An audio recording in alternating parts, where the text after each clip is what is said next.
안녕하세요. 경제 읽어주는 남자 김화성입니다. 반갑습니다. 이번 주에 세계 경제의 이벤트, 올림픽, 중요한 이벤트가 하나 있죠. 바로 잭슨홀 미팅입니다. 저도 매년 이 8월에 개최되는 잭슨홀 미팅을 너무나 학수고대하고 있는데, 이번 잭슨홀 미팅에서는 어떤 이야기를 중심으로 대화를 나눌지, 어떤 이야기가 쟁점이 될지 너무나 궁금합니다. 특히 이 잭슨홀 미팅의 쟁점 중에 하나가 금리 인상 종료의 시그널을 던질 것인지 아닌지, 이 부분이잖아요.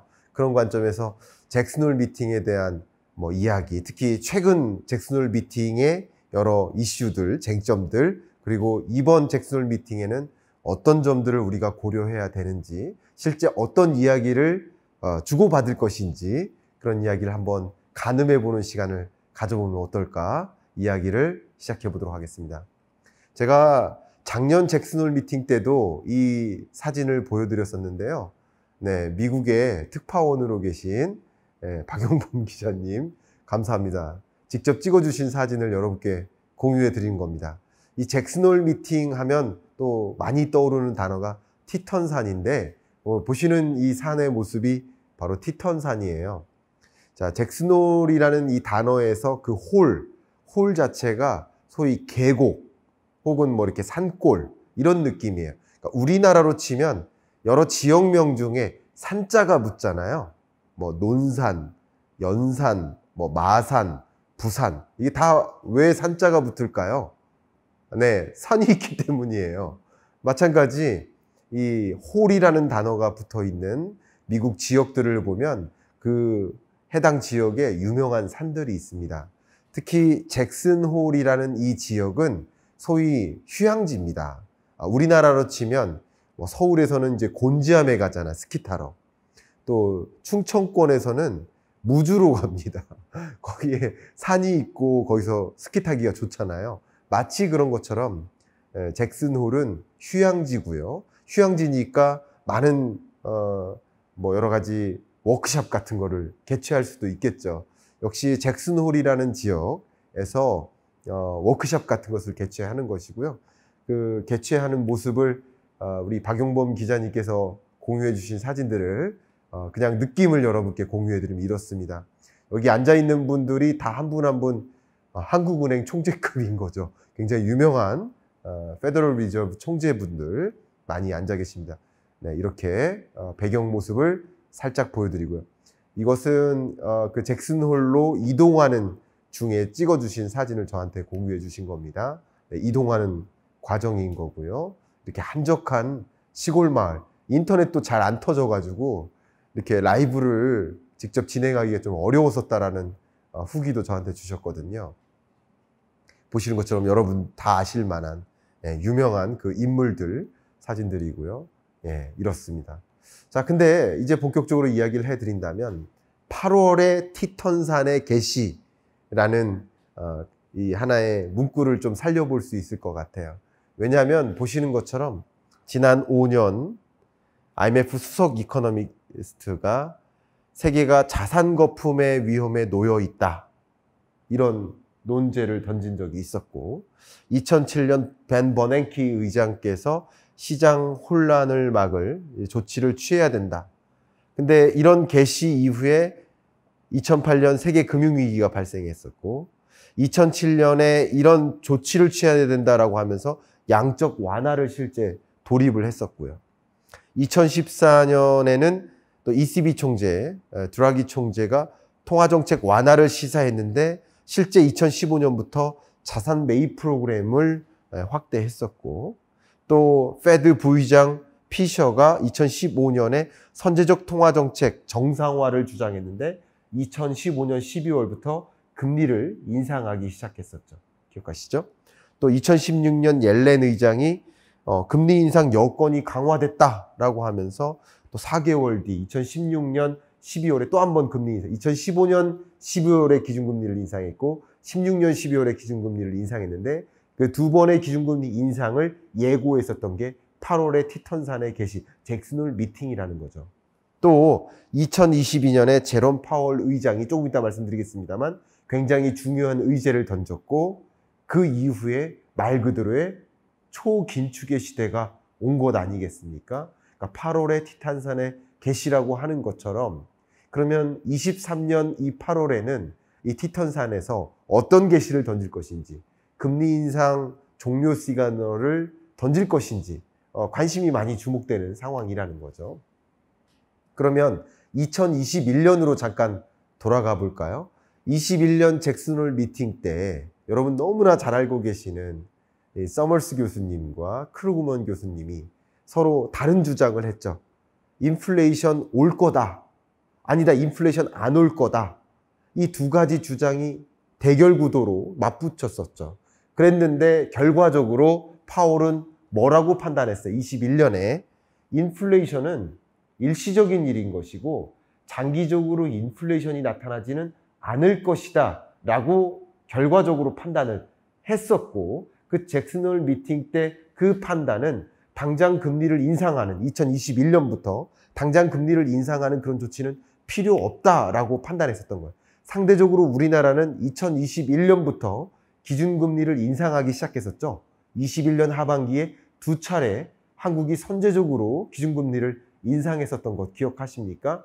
근데 미국 같은 경우는 인플레이션의 조짐이 다소 나타나긴 했었습니다만 그거 일시적인 현상이다. 금리 인상을, 이 일시적인 인플레를 가지고 금리 인상을 먼저 단행할 필요는 없다라는 식으로 이야기를 했었죠. 실제 이 보시는 이 그래프가 잭슨홀 미팅 때 2021년 제롬 파월 연준 의장이 발표하면서 사용했던 PPT입니다. 보시는 것처럼 세계적으로 인플레이션 현상은 아니다. 보시는 것처럼 캐나다, 유로존, 스위tzerland, 재팬, 스웨덴, 소위 기축통화국들이 인플레이션의 레벨이 오히려 떨어지고 있다. 중장기적으로. 그래서 지금은 2%가 안 되는 저물가 국면으로 가고 있는 그런 상황이기 때문에 일시적으로 물가 상승률이 조금 튀더라도 2%를 상회하는 그런 물가 상승률이 나오더라도 그게 우려돼서 금리를 인상할 필요 없다라고 판단했었던 거예요. 근데 결과적으로 그것은 잘못된 판단이었던 거죠. 근데 그게 잘못된 판단이었다라고 가정하긴 또 어려운 게 2022년에 유례없는 고물가가 등장한 배경이 그 사이에 무슨 일이 있었습니까? 러시아 우크라이나 전쟁이 있었지 않습니까? 그래서 러시아 우크라이나 전쟁 이후에 러시아에 대한 경제 제재를 가하고 러시아산 원유, 러시아산 천연가스, 러시아산 알루미늄 이런 거 쓰지 말라라는 경제 제재를 가하면서 공급망이 붕괴되다시피 하다 보니까 결국 공급이 부족하니까 가격이 오르는 거죠. 그러니까 그 누구도 전쟁이 나타날 것을 예상하진 못했었고 인플레이션을 이렇게 초인플레이션이 나올 거라고 예상하지 못했었기 때문에 누가 맞았다 누가 틀렸다라고 판단하기는 어려워요. 저는 그렇게 생각합니다. 그러나 결과적으로는 인플레이션 현상이 나타났었기 때문에 제롬 파월 연준 의장은 잘못했다. 내가 잘못 판단했었던 것이다. 라고 의견을 전달했었죠. 그리고 이제 2022년 잭슨홀 미팅으로 넘어가 보겠습니다. 그 현장이죠. 저도 2022년 잭슨홀 미팅 그 현장 8분인가 9분인가 동안의 그 연설을 즉시 듣고 여러분께 즉시 분석으로 채널을 통해서 그 메시지를 전달해 드린 바 있는데, 그때 이 메시지를 말씀드리면 실제 22년 6월 미국 CPI 물가 상승률이 9.1%를 기록했었고 이 9.1% 고물가는 41년 만에 최고치였고 초인플레이션 현상이 나타난 직후에 잭슨홀 미팅이 있었기 때문에 당연히 이 고물가에 나는 대응을 하겠다라고 파월의 또 다른 판단 제시를 했었던 것이죠. 그 잭슨홀 미팅 때 22년 이런 여러 가지 메시지들을 쭉 남겼는데 특히 마지막 이 두 개의 문장만 제가 잠깐 읽어드리도록 하겠습니다. 인플레이션을 다시 bring inflation back down, 다시 이 고물가를 2%라는 목표 물가 아래로 내려놓기 위해서, 다시 보여드리겠습니다. 9.1%에 달하는 이 고물가, 이 물가 상승률을 다시 2% 수준으로 내려놓기 위해서 우리는 모든 할 수 있는 것들을 다 하겠다.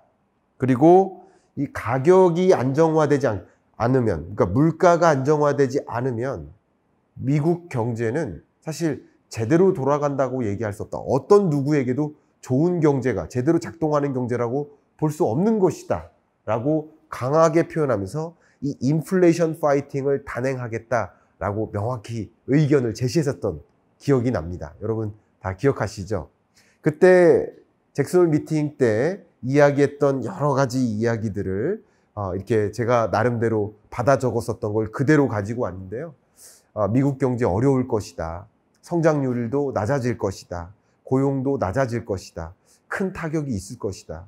물가 안정을 안 시키면 더 큰 충격이 있기 때문에 우리는 이 한 달 동안의 희망적인 물가 상승률, 이것만 가지고 물가 안정이라고 판단할 수 없기 때문에 소위 이 고물가를 막기 위한 통화정책 기조를 유지해야만 한다라고 이야기했었고, 특히 1970년대의 교훈을 강조하면서, 1970년대 교훈이 뭡니까? 보신 것처럼 중앙은행이 낮은 인플레이션을 유지하는 데 초점을 두는 것, 이게 연준의 책임이고 책무고 우리 책임은 명확하다라고, 물가 안정이라는 책무를 우리는 갖고 있다라고 이야기하면서 기대 인플레이션, 장기 인플레이션에 영향을 기대 인플레이션이 미치기 때문에 볼커 의장을 2번인가 3번인가 거론하면서 기대 인플레이션을 잡기 위해서 노력하겠다. 볼커 의장처럼 결의를 갖고 하겠다. 빠르고 강력한 조치를 단행하겠다. 쉽게 말하면 뭐예요? 빅 스텝, 자이언트 스텝 하겠다. 볼커 의장처럼 강하게 금리 인상 조치를 해 나가겠다라는 티턴산의 계시가 있었고, 실제 22년에 빅 스텝, 자이언트 스텝, 엄청난 긴축적 행보를 보였었던 것 기억하십니까? 자, 이제 23년으로 가보겠습니다. 2023년 잭슨 홀 미팅, 이 캔자스시티 연준은행의 홈페이지에 이렇게 떡하니 대문에 걸려 있습니다. 2023년 이코노믹 팔러시 심포지엄. 앞에 말씀드렸던 것처럼 잭슨 홀 미팅은 심포지엄이에요. 세미나예요. 경제학자들이 모여서 마치 경제학회를 여는 건데, 또 이론적인 대담을 많이 주고받기도 하지만 물론 이런 실물 경제적인 대담도 많이 합니다.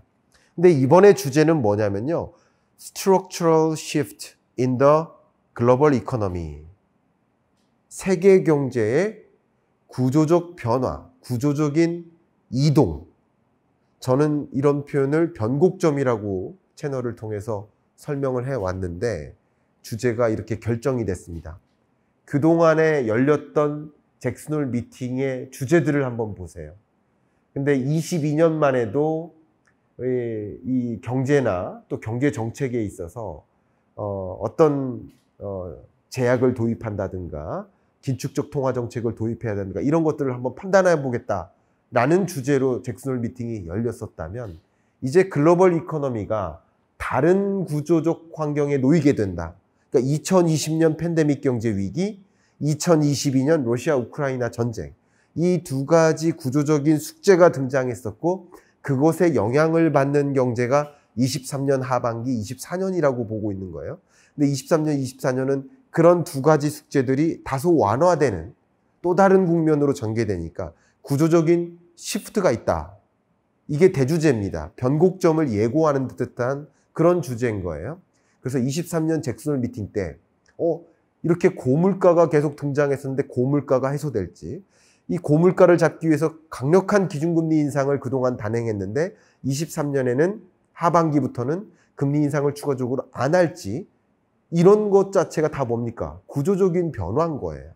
잭슨 홀 미팅 때는 그 구조적 변화를 단행할 것인가, 그러니까 세계 경제가 구조적 변화에 놓여져 있는가, 그 구조적 변화에 맞게 통화정책이나 그 밖의 경제정책 스탠스를 구조적으로 바꿔나갈 것인가, 이런 것들을 구체적으로 논의할 거라고 보기 때문에 2023년 8월 이 티턴산에 계시는 향후 경제정책 방향, 그리고 향후 경제의 흐름을 좀 진단해 볼 수 있는 중요한 어떤 자리가 아닌가 생각합니다.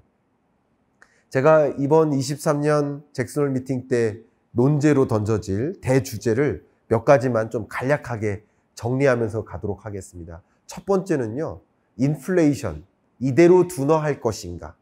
7.0에서 3.0%까지 PCE 물가 상승률이 떨어져 왔고, 그리고 이것이 제대로 작용될 것인가, 계속 이 낮은 인플레이션을 야기할 것인가, 아니면 다시 반등할 것인가, 이것을 좀 주제로 심층적으로 이야기를 나눌 시점이 온 것 같고요.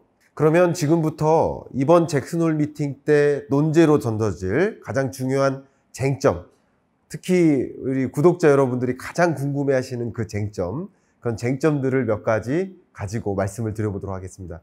이번 잭슨홀 미팅 때 가장 중요한 논제, 우리 구독자 여러분들이 가장 궁금해하실 만한 그 주제, 그것은 몇 가지로 좀 헤아려 볼 수 있겠지만, 첫 번째 그 논제, 쟁점은 분명 인플레이션이 이대로 둔화할 것인가 아닌가에 있을 겁니다. 어쨌든 인플레이션이라는 것이 9.1%에서 3.0, 3.2%까지 다소 하향 안정화되어 왔고, 특히 근원 물가 상승률도 6.6% 정점에서 4.7%로 하향 안정화되어 왔기 때문에 이대로 계속 갈 것인가, 디스인플레이션이라고 하죠. 이런 현상이 계속 유지될 것인가, 아니면 다시 반등할 것인가 하는 것들을 쟁점으로 다룰 겁니다. PCE 물가 상승률을 기준으로도 7.0에서 3.0까지 떨어져 왔습니다만, 이게 2%를 향해 계속 갈 것인가, 아니면 3.2, 3.3 이런 식으로 반등해서 인플레이션 잡기가 굉장히 어렵고 더딜 것인가, 스티키할 것인가, 이것이 가장 중요한 쟁점이 될 것이다 라고 보고 있고요. 이런 쟁점이라는 관점에서 또 한 가지 우리가 관심 가질 것은, 그럼 물가가 확실히 안정화되면 확실히 기준금리 인상을 추가적으로 안 할 수도 있는데, 물가가 이 정도 그냥 안정화되는 수준이 아니라 다시 반등할 거라고 한다면 추가적인 기준금리 인상을 할 수도 있지 않겠습니까? 결국 물가에 대한 판단이 금리 인상 종료 시점에 대한 판단을 하게 만들 것이다. 그래서 라스트 댄스 맞는가? 지난 기준금리 인상이 라스트 댄스인가? 아니면 9월에 추가적인 댄스를 할 것인가? 추가적인 금리 인상을 할 것인가?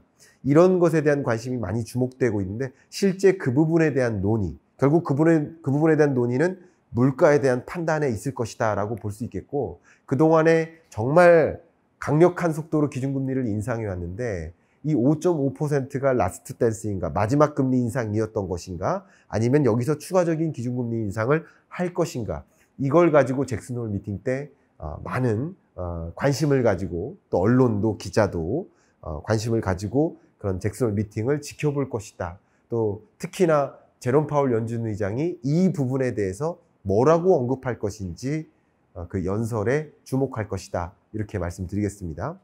근데 23년 하반기 이 통화 정책에 있어서의 몇 가지 변수들이 있는데, 첫 번째는 바로 기조효과의 상쇄다. 2022년 물가 상승률 흐름을 보시면 23년 물가 상승률은 결과적으로 22년 해당 전년 동월 가격 대비 등락률이잖아요. 그러면 23년 물가도 중요해요. 23년 국제 유가도 중요해요. 근데 23년 국제 유가가 22년 전년 동월 국제 유가 대비 얼마나 올랐나가 사실 더 중요하거든요. 그런 관점에서 9.1% 정점을 찍었을 때, 이때의 22년 6월 물가보다 23년 6월 물가는 3.0%로 하향 안정화될 수 있지만, 이제 물가 상승률 기조가 그때보다는 정점을 찍고 하향 안정화되는 그런 기조를 생각해 보면, 미국 소비자 물가 상승률이 다시 4를 향해서 갈 수 있다라는 기조 효과의 상쇄, 이게 굉장히 중요한 통화 정책의 변수가 될 것이다. 그럼 2%라는 목표 물가와 다시 멀어지는 과정에 놓일 수 있겠다라는 것이 가장 중요한 통화 정책의 변수가 될 것이다. 첫 번째. 두 번째는 엘니뇨가 옵니다. 슈퍼 엘니뇨, 강한 엘니뇨가 옵니다. 기상재난이 옵니다. 메뚜기 떼가 출범하고 병충해가 심해지고, 가뭄이나 어떤 지역에는 홍수가 찾아옵니다. 미국의 옥수수 상급 품질 비율도 보면 2021년, 2022년, 2018년에서 22년 동안의 평균치랑 비교해 보면 23년은 그것보다 훨씬 낮아요. 결과적으로 제대로 된 곡물 공급이 원활하지 않을 것이다. 가뭄이 찾아오는데, 메뚜기 떼가 출범하는데 어떻게 충분한 식료품 공급이 가능하겠습니까? 그러면 이런 것들은 결과적으로 식료품 원자재 가격을 급등시키고 그 밖에 나머지 원자재, 에너지 원자재라든가 비철금속 원자재 가격도 올려놓을 수 있다라고 제가 이미 누차 설명드렸죠. 이것이 굉장히 중요한 통화정책의 변수가 될 것이다. 그 다음 세 번째는 물가 안정화하고 있는데 다소 이미 이렇게 짚혀졌던 세계 글로벌 인플레이션을 하나하나 끄고 있는데 다시 기름을 붓는 거예요. 국제 유가 상승인 거죠. 그 국제 유가 상승과 같은 각종 원자재 가격이 상승하면 물가 잡는 거 더 더뎌질 수 있다라는 걱정. 그게 두 번째고요. 이제 세 번째는 파업이 전개된다. UPS를 비롯한 각종 파업이 전개되면 실질 임금을 올려놓을 수밖에 없는 입장인 거죠. 그럼 실질 임금이 올라가다 보면 근원 물가가 잘 안 잡힙니다. 이것도 역시 통화 정책을 결정짓는 중요한 변수가 될 겁니다. 네 번째 변수는 신용등급 강등이죠. 미국 신용등급이 강등됐고 그것 자체가 국채금리를 올려놓는 역할을 했죠. 그러면 기준금리 인상 아니고도 신용등급 강등 자체가 시중금리를 올려놓는 역할을 했기 때문에 굳이 추가적인 금리 인상을 할 필요가 있느냐. 더군다나 신용등급 강등과 각종 지방은행들에 대한 신용등급 강등 이런 것들이 또 경기를 더 불안하게 만들고 미국 경기 침체가 실질적으로 23년 하반기에 찾아올 거라고 한다면 그게 많이 우려된다면 금리를 추가적으로 마음 놓고 올려놓기는 쉽지 않지 않겠느냐 하는 것도 또 중요한 변수라고 정리해 볼 수 있을 것 같습니다. 중국의 이런 디플레이션 공포는 그냥 중국의 디플레로만 연결되는 것이 아니라 글로벌 인플레이션의 하방 압력으로 작용할 소지가 굉장히 많겠다라는 것을 우리는 감안해야 될 거라고 생각합니다. 왜냐하면 중국이 첫 번째는 글로벌 원자재 수요를 보세요. 철광석은 세계 글로벌 수요의 72%를 차지하고요. 50%가 넘는 글로벌 원자재, 알루미늄, 니켈, 구리, 그게 이렇게 많습니다. 그럼 중국 경제가 생산자 물가가 떨어지고 그리고 중국 경제가 이렇게 둔화된다는 것은 글로벌 수요가 그렇게 높게 유지되기가 어렵겠다는 것을 생각해 볼 수 있죠. 그럼 이것은 어쨌든 중국 경제의 글로벌 인플레이션 하방 압력으로 작용할 것이고요. 그렇게 낮은 물가로 생산되는 중국의 어떤 부산물들, 예를 들어 제품이라든가 완제품 혹은 부분품, 원자재, 소재 이런 것들을 수급받는 다른 주변국들로서는 역시 중국 그런 제품들이 가격이 떨어지니까 글로벌 인플레이션에 또 하방 압력으로 작용할 수 있겠죠. 그러니까 중국으로부터의 수요 측면 혹은 중국을 거쳐서 만들어진 각종 제품들의 공급 측면 양쪽을 다 봐도 중국의 디플레이션 공포는 여러 가지 공포를 또 세계 경제적으로 가져오겠지만 긍정적인 것 하나는 그래도 글로벌 인플레이션이 다시 촉발되지 않을 수 있지 않겠느냐 하는 어떤 우려감을 좀 완화시키는, 그죠? 글로벌 인플레이션이 다시 재발할 수 있겠다는 걱정이 있는데 중국의 디플레이션 덕분에 이렇게 표현해 볼까요? 중국의 디플레이션 덕분에 상대적으로 그 인플레이션을 끌어올리게 만드는 그 요인을 막는, 그러니까 상방 압력, 제가 하반기 통화 정책의 변수들을 상방 압력도 있지만 하방 압력도 있다. 그걸 5가지로 지금 정리를 해 본 겁니다. 말씀드렸던 것처럼 중국을 통하지 않는 나라가 없다. 그럼 중국산 소재, 부품, 완제품이 세계 전역으로 공급되는데 그럼 중국 물가가 떨어지는 현상은 결과적으로 글로벌 인플레이션을 또 막는 역할을 할 수도 있지 않을까. 이런 것들이 하반기 통화 정책의 중요한 변수로서 물가를 계속 올려놓을 것인가 아니면 떨어뜨려 놓을 것인가. 상방 압력도 있고 하방 압력도 같이 작용한다라는 것이죠. 우리 구독자 여러분들께서 이런 여러 가지 변수들을 놓고 봤을 때 한 가지 변수에 좀 주목하면서 예를 들어서 미국의 파업이 이렇게 일어나고 있는데 근데 이게 물가가 잡히겠습니까? 이렇게 한 가지를 보시고 질문을 하세요. 중국 디플레이션 공포가 치닫고 있는데 과연 물가가 다시 재점화 되겠습니까? 고물가가 오겠습니까? 국제 유가가 다시 치솟고 있는데 물가가 하향 안정화 될 수 있겠습니까? 그러니까 각각을 보시는 게 아니라 이렇게 적어도 5가지 여러 가지 상방 압력과 하방 압력을 고루 보시면서 하반기 통화정책 방향을 가늠해 보시면 어떨까라는 의견도 드리고요. 이런 여러 가지 쟁점들이 이번 잭슨홀 미팅 때 중요한 소재로서, 중요한 주제로서 다뤄지고 이걸 가지고 많은 논쟁을 벌일 것이라는 것을 여러분 기억해 보신다면 이번 23년 잭슨홀 미팅 더 기대되실 것이고 그 기대감으로 저와 함께 즉시 분석 좀 즐겨주시길